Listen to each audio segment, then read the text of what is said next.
Tendance, mon ami, chaque soir en ouverture de Smart Bourse, les infos clés du jour sur les marchés avec Pauline Gratel. Bonsoir Pauline. Bonsoir. Et donc c'est l'info du jour, dévoilée notamment par l'agence Bloomberg. SpaceX prépare une entrée en bourse pour l'an prochain au plus tôt. Oui, si Wall Street pensait déjà avoir tout vu, c'est peut-être le moment de boucler sa ceinture, parce que cette IPO pourrait bien être l'une des plus grosses de toute l'histoire.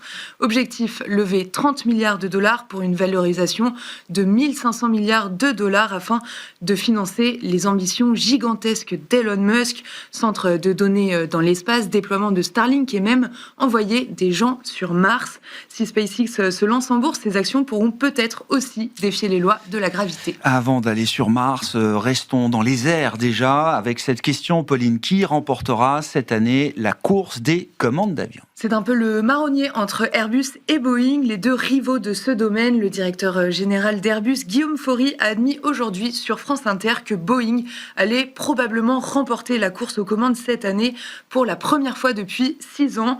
En revanche, Airbus est devant sur les livraisons. Les deux titres sont à l'équilibre. Et puis il reste encore à peine quelques heures au moment où on se parle avant de prendre connaissance de la décision de la Réserve fédérale américaine. Oui, ce soir, la Fed devrait, sauf grosse surprise, baisser ses taux directeurs pour les ramener dans une fourchette comprise entre 3,5 et 3,75%. Les investisseurs attendent surtout le discours de Jérôme Powell ainsi que les nouvelles projections économiques et monétaires des membres de la Réserve fédérale. En attendant, c'est la Banque du Canada qui a rendu sa décision monétaire et qui a laissé ses taux inchangés à 2,25%. Avant le discours de Jérôme Powell, on voit les rendements obligataires continuer de se tendre. Oui, les taux longs poursuivent leur remontée au cours de la séance avec un 10 ans américain qui repasse au-delà de 4,20% et un 30 ans autour de 4,80%.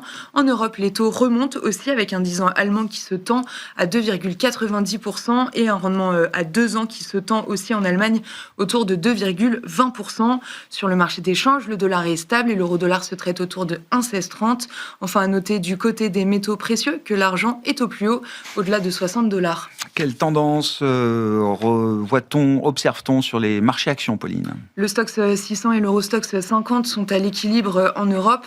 En France, le CAC 40 est en léger repli. Il évolue autour de 8000 points, lesté par Thales, Euronext et Renault qui cèdent 2%.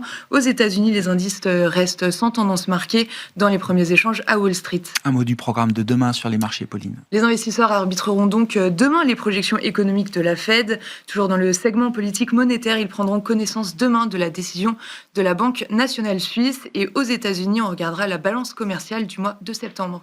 Tendance, mon ami, chaque soir en ouverture de Smart Bourse, Pauline Gratel vous apporte les infos clés du jour sur les marchés.